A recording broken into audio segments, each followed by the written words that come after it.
नमस्कार दोस्तों, मैं आपके सामने फिर एक नया वीडियो लेके उपस्थित हुआ हूँ। आज का जो वीडियो हमारा है वो human reproduction biology class 12th human reproduction से है। ह्यूमन रिप्रोडक्शन जो चैप्टर 3rd है, ठीक है। ये चैप्टर कितना है? चैप्टर 3rd से, ठीक है। मैंने ऑलरेडी इसका जो है थ्योरी जो है क्लास में वो मैं डिस्कस कर दिया हूँ। अब मैं जो इसका ऑब्जेक्टिव आपको बताने वाला हूँ, ऑब्जेक्टिव जो आपके एग्ज़ाम के लिए सबसे इम्पोर्टेंट होते हैं, ठीक है। आप कोशिश कीजिएगा कि इसको अच्छे से आप लोग पढ़ें और इसका नोट्स ज़रूर बना लीजिएगा। और आप लोग से निवेदन भी है कि आप लोग किताब को ज़्यादा पढ़ें, क्योंकि बुक में जो है लाइन टू लाइन जो है एनसीईआरटी का सब कुछ दिया रहता है, ठीक है। चलिए स्टार्ट करते हैं। पहला नंबर क्वेश्चन क्या है आपका? देखिए, पहला नंबर क्वेश्चन है, मनुष्य में निम्नलिखित में से कौन सी कोशिका गतिशील होती है? ठीक है, यहाँ पे पूछ रहा है कि कौन सा सेल जो है आपको गतिशील यानी मूव में रहता है, ठीक है, मूव में रहता है। कौन सा सेल जो है वो मूव में रहता है? तो ऑप्शन दिया हुआ है तंत्रिका कोशिका, हाँ, त्वचीय कोशिका, अंड कोशिका या शुक्राणु कोशिका। तो देखिए इसका आंसर हो जाएगा शुक्राणु कोशिका। आंसर क्या हो जाएगा? Sperm, SPERM, sperm. देखिए स्पर्म क्या होता है? स्पर्म जो है इस टाइप का होता है। इसमें क्या होता है? टेल होता है। इसमें क्या होता है? हेड होता है। इसका जो मूवमेंट जो होता है वो टेल के थ्रू होता है। इसमें मूवमेंट जो होता है वो टेल के अकॉर्डिंग होता है। जितना अच्छा मूवमेंट इसमें टेल होगा उतना अच्छा ये स्पर्म क्या करेगा? मूव करेगा। तो स्पर्म जो है वो वेजाइना के पोर्शन में, सर्विक्स में क्या होता है? इजैकुलेट होता है और ये मूव करके जो है फ्लैपियन ट्यूब तक क्या होता है? पहुंचता है। तो इसका आंसर क्या हो जाएगा? डी नंबर हो जाएगा, ठीक है। दूसरा क्वेश्चन क्या है? मनुष्य में शुक्राणु की क्षमता कहाँ विकसित होती है? वृषण में, योनि में, शुक्र वाहिका में या स्त्री जनन मार्ग में होती है, ठीक है। यानी क्वेश्चन क्या कह रहा है दूसरा नंबर में क्वेश्चन क्या है कि मनुष्य में शुक्राणुओं की क्षमता, ठीक है, यानी स्पर्म का जो क्षमता होता है वो कहाँ विकसित होता है, ठीक है। तो देखो यहाँ से मान लीजिए, यहाँ हमने क्या किया, ये होता है स्त्री का मार्ग होता है, ठीक है। ये क्या होता है? स्त्री का मार्ग होता है। यहाँ पे क्या होता है? ये सर्विक्स होता है। इस पोर्शन को हम लोग क्या कहते हैं? सर्विक्स कहते हैं। सर्विक्स कहते हैं। स्पर्म का इजैकुलेशन यहीं होता है। स्पर्म का इजैकुलेशन यहीं होता है और ये स्पर्म जो होता है वो मूव करके क्या होता है? फ्लैपियन ट्यूब में पहुंचता है। यहाँ क्या होता है? फ्लैपियन ट्यूब होता है। अगर स्पर्म अच्छा होगा तभी वो क्या करेगा? ये पैसेज को क्या करेगा? परफॉर्म करेगा। अगर स्पर्म का क्वालिटी सही नहीं होगा तो ये क्या करेगा? इस ट्यूब तक नहीं पहुँच पाएगा, ठीक है। वो यहीं पर क्या होगा? हाँ, मर जाएगा। इसीलिए स्पर्म का जो बेस्ट क्वालिटी है, जो क्वेश्चन आपको कह रहा है कि क्षमता कहाँ विकसित होता है, तो स्त्री जनन मार्ग में। तो इसका आंसर क्या हो जाएगा? इसका आंसर हो जाएगा डी नंबर, स्त्री जनन मार्ग होता है, ठीक है। तीसरा क्वेश्चन क्या कहता है? तीसरा क्वेश्चन है कि निम्नलिखित में से किसके द्वारा जुड़वा भाइयों का विकास हो सकता है? यानी क्या कहता है? ट्विंस ट्विंस का क्वेश्चन पूछ रहा है कि ट्विंस कैसे बनता है, ट्विंस का निर्माण कैसे होता है, ट्विंस ब्रदर, ठीक है, ट्विंस ब्रदर का निर्माण कैसे होता है। तो देखिए क्या होता है, आप लोग जानते हैं कि प्रत्येक मंथ में क्या होता है? मेंस्ट्रुएशन साइकिल होता है, ठीक है। प्रत्येक मंथ में क्या होता है? मेंस्ट्रुएशन साइकिल होता है। और ये क्या होता है? हाँ, फीमेल बॉडी में 2 ट्यूब होता है। एक ओवम इधर लगा होता है और एक ओवम जो है वो क्या होता है? इस साइड लगा होता है, ठीक है। ये क्या होता है? इन्फंडिब्यूलम होता है। इधर क्या होता है? इन्फंडिब्यूलम होता है और इधर क्या होता है? ओवम होता है। तो प्रत्येक मंथ क्या होता है? मेंस्ट्रुएशन साइकिल में से प्रत्येक एक मान लीजिए अगर इस मंथ में ये ओवम रिलीज हो रहा है तो अगर स्पर्म यहाँ है ये तो इसको फर्टिलाइज करेगा तो एक ही बेबी होगा, ठीक है। लेकिन जब अगर एक ही मंथ में ये दोनों ओवम, दोनों एक एक साइड से अगर क्या करता है, जाता है, तो यहाँ पे बेबी क्या करेगा? ये क्या करेगा? 2 ओवम को 2 स्पर्म क्या करेगा? फर्टिलाइज करेगा, ठीक है। तो यहाँ पे क्या होता है? ट्विंस बनने की संभावना बढ़ जाती है। या क्या होता है? कभी कभी क्या होता है जैसे ये एक प्लासेंटा हो गया, इस प्लासेंटा में क्या होता है, 2 बेबी का निर्माण हो जाता है, ठीक है, 2 बेबी का निर्माण हो जाता है। और ये क्या होता है, एक बैरक होता है। इसको इसी में क्या होता है, इसी को हम लोग क्या कहते हैं, ट्विंस कहते हैं, ट्विंस बेबी कहते हैं। क्या कहते हैं, ट्विंस बेबी होता है।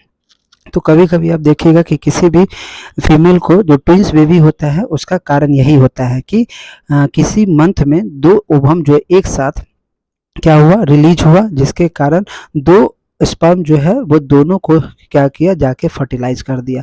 जनरली क्या होता है, एक ही ओवम रिलीज होता है और उसमें एक ही स्पर्म जाके उसको क्या करता है, फर्टिलाइज करता है, जिसके कारण एक बेबी जो है वो एक बेबी का निर्माण होता है। तो यहाँ पे पूछ रहा है आपको कि निम्नलिखित में से किसके द्वारा जुड़वा भाइयों का विकास हो सकता है।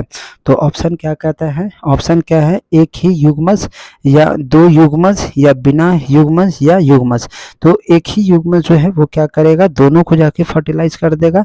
तो यहाँ पे देखिए इसका ऑप्शन क्या हो जाएगा, एक ही युग्मज हो जाएगा, ठीक है। यहाँ पे स्पर्म गया, ये स्पर्म गया और दोनों को क्या किया, फर्टिलाइज कर दिया। तो आंसर क्या हो जाएगा, इसका ए नंबर हो जाएगा, ठीक है। चौथा नंबर क्वेश्चन देखिए क्या कहता है, निम्नलिखित में से किस हार्मोन के द्वारा सर्टोली कोशिका का नियंत्रण होता है। सर्टोली कोशिका का नियंत्रण जो है किसके द्वारा होता है। ऑप्शन क्या है, एलएच, एलएच का फुल फॉर्म क्या होता है, ल्यूटिनाइजिंग हार्मोन। एफएसएच क्या होता है, फॉलिकुलर स्टिमुलेटिंग हार्मोन। कहता है प्रोलैक्टिन या जीएच या क्या क्या कहता है, गोनाइडल हार्मोन होता है। तो सर्टोली सेल जो बनता है, क्या बनता है, सर्टोली सेल का जो निर्माण होता है इसको नियंत्रण करने के लिए एफएसएच रिस्पॉन्सिबल होता है। एफएसएच क्या होता है, रिस्पॉन्सिबल होता है। आंसर क्या हो जाएगा इसका, बी नंबर होगा। सर्टोली सेल को कौन नियंत्रित करता है, तो एफएसएच करता है। अगला क्या है, निम्नलिखित में से कौन अपरा से होकर नहीं गुजर सकता है। अल्कोहल, वसा अम्ल, लौह या मातृ परिरक्षी, ठीक है। कौन सा जो है निम्नलिखित में से कौन सा अपरा से होकर नहीं गुजर सकता है, ठीक है। तो यहाँ देखा अल्कोहल, अल्कोहल क्या होता है, शराब होता है, ठीक है। जब शराब हम लोग पीते हैं तो ये अपरा मतलब क्या होता है, प्लासेंटा होता है, ठीक है। ये देखिए, ये जब बेबी जो है यहाँ से जुड़ा होता है तो एम्निकल कॉर्ड होता है और यहाँ पे बेबी होता है, ठीक है। तो ये जो प्लासेंटल बैरियर होता है, ये प्लासेंटल बैरियर जो है इसको बहुत चीज़ क्या करता है, रोकता है, ठीक है। तो ऑप्शन में क्या कह रहा है आपका, अल्कोहल, वसा अम्ल, लौह या मातृ प्रतिरक्षी। मातृ प्रतिरक्षी का मतलब क्या होता है, mother immune system. Mother immune होता है, मदर इम्यून होता है, ठीक है। मदर इम्यून जो है वो क्या करता है, इस प्रतिरक्षा को रोकता है, ठीक है। इसीलिए इसका आंसर क्या हो जाएगा, डी हो जाएगा, ठीक है। मातृ प्रतिरक्षा होता है। अगला देखिए, अगला क्वेश्चन क्या कहता है 6 नंबर में, निम्नलिखित में से किसके बीवर को कोर रंध्र यानी ब्लास्टोस्पोर के नाम से जानते हैं। कंदुक, तुतक या कोरक या तंत्रिका। ये 2025 में ये क्वेश्चन पूछा गया है, ठीक है। तो देखिए ये डायरेक्ट जो है आपको याद करने के लिए है, ब्लास्टोपोर होता है। ब्लास्टोपोर क्या होता है, देखो ब्लास्टोसिस्ट क्या होता है, जब मोरुला बनता है तो उसी समय में क्या होता है, ये जो है पूरा आधा कवर कर लेता है, ठीक है। ये आधा कवर कर लेता है, इसको हम लोग क्या कहते हैं, ब्लास्टोसिस्ट कहते हैं, ठीक है। यहाँ से ये आधा कवर कर लेता है तो यही ब्लास्टोस्पोर कहता है। ये कब बनता है, तो ये बनता है कुंदुक में, ठीक है। कुंदुक के समय में ये इसका निर्माण होता है। तो इसका आंसर क्या हो जाएगा, ए हो जाएगा। 7वां नंबर में देखिए, निम्नलिखित में किस स्तर पर भ्रूण का स्थानांतरण फ्लैपियन नलिका में किया जाता है। 8 कोशिकीय भ्रूण, 32 कोशिकीय भ्रूण, युग्मनज या युग्मज या 8 कोशिकीय भ्रूण। किस अवस्था में जो है इसका ट्रांसफर किया जाता है, ठीक है। किस अवस्था में इसका हम लोग ट्रांसफर करते हैं, तो देखिए कहता है किस स्तर पे भ्रूण का स्थानांतरण फ्लैपियन नलिका में किया जाता है। तो देखिए जब ये जो है ये ब्लास्टोसिस्ट बनता है और ये ब्लास्टोसिस्ट जो है ऑप्शन क्या कह रहा है आपका, युग्मज या एक कोश के भ्रूण, ठीक है। जब ये 8 कोश के यानी 8 सेल का निर्माण होगा तो यही जो है ब्लास्टोसिस्ट जो है वो फ्लैपियन ट्यूब में क्या होता है, ट्रांसफर कर दिया जाता है। देखा जाता है कि जैसे ये देखिए, पहले एक सेल है, ये डिवाइड हुआ तो 2 सेल बन गया, फिर ये 2 डिवाइड हो गया तो 4 सेल हो गया, फिर ये सेल जो डिवाइड करेगा तो 8 सेल बन जाएगा।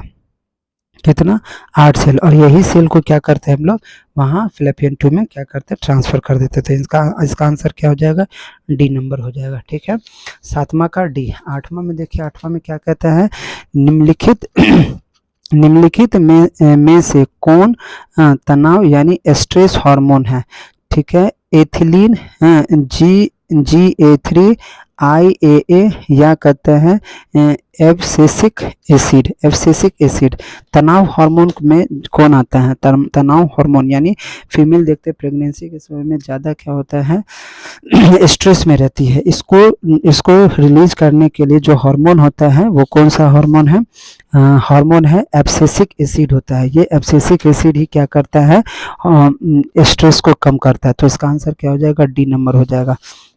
9 नंबर में देखिए क्या कहता है, 9 नंबर में क्या है, निम्नलिखित में से किसके द्वारा विकासशील शुक्राणु पोषण प्राप्त करते हैं, सर्टोली कोशिका, अंकुर उपकला या रक्त कोशिका या लीडिंग कोशिका। किसके थ्रू जो है ये क्या करता है, पोषण को प्राप्त करता है, ठीक है। तो देखिए पोषण के लिए क्या होता है, आप जानते हैं कि शुक्राणु स्पर्म जो है, स्पर्म के ऊपर में क्या होता है, कैप लाइक स्ट्रक्चर होता है। इसमें क्या होता है, माइटोकॉन्ड्रिया होता है, ठीक है, माइटोकॉन्ड्रिया होता है।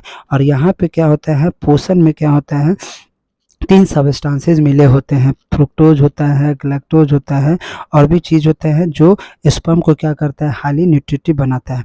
और ये जो है सर्टोली सेल जो है वहीं पे क्या करता है, ये सर्टोली सेल में क्या करता है, सर्टोली सेल में ही इसको क्या मिलता है, आपको पोषण मिलता है, ठीक है। तो ऑप्शन क्या हो जाएगा, सर्टोली सेल, यानी इसका आंसर क्या हो जाएगा, 9 का ए हो जाएगा। 10 में अगला क्या होता है, अंडोत्सर्ग के पश्चात अंडाणु किस कोशिका समूह से घिरा होता है, और ये किरीट यानी कोरोना रेडिएटा से, जोना पेलुसिडा से, कनिकाम कोशिका से या प्रावक स्तर से यानी थिक लेयर से, ठीक है। अंडोत्सर्ग के पश्चात यानी जब अंडा जो है वो चला जाता है तो अंडाणु किस स्तर से क्या होता है, घिरा हुआ होता है, तो ये कोरोना रेडिएटा से घिरा हुआ होता है। इसके देखिए जैसे ये क्या है, अंडाणु है, ठीक है, ये अंडाणु है, इसके अंदर के इसके चारों तरफ से, ये चारों तरफ से एक लेयर होता है। इस लेयर को ही हम लोग क्या कहते हैं, कोरोना रेडिएटा कहते हैं, ठीक है। इसको हम लोग क्या कहते हैं, कोरोना रेडिएटा, ठीक है। इसी को हम लोग कहते हैं कोरोना रेडिएटा कहते हैं, इसी से ये घिरा हुआ होता है। तो आंसर क्या हो जाएगा, 10वां का ए हो जाएगा, ठीक है। 11 में क्या कहता है, निम्नलिखित में से कौन कोशिका अवगुणित है, पहला अंड जननी, प्राथमिक अंडक, द्वितीय अंडक या युग्मनज। कौन सा कोशिका अवगुणित मतलब कहता है अगुणित मतलब गुणित 2x हो गया, अगुणित का मतलब x होता है। कौन सा जो है वो अगुणित होता है, ठीक है। तो देखिए अंड जननी हमेशा क्या होता है, अंड जननी मतलब 2x होगा। प्राथमिक अंडक प्राइमरी सेल क्या होता है आपका, ये भी 2x होता है। द्वितीय अंडक जो होता है कौन सा क्या होता है, अगुणित होता है, अगुणित और गुणित, ये 2x ये जो है अगुणित हो जाएगा। द्वितीय अंडक क्या होता है, अगुणित होता है, ठीक है। अगला देखिए, अगला क्वेश्चन क्या है, 12 नंबर 12 नंबर में क्या कहता है, सगवता के कितने माह के बाद भ्रूण के पाद एवं उंगली विकसित होती है, ठीक है। यानी जो है ये क्या होता है, भ्रूण का जो है सारा कुछ विकसित होता है, ठीक है। 2 माह, 3 माह, 1 माह या 6 माह, ठीक है। यानी जब फर्टिलाइजेशन हो जाता है उसके बाद जो है भ्रूण के पाद एवं उंगलियां विकसित होती है, कितने मंथ में, तो यहाँ पे देखें 2 माह, 3 माह, 1 माह और 6 माह ऑप्शन दिया हुआ है।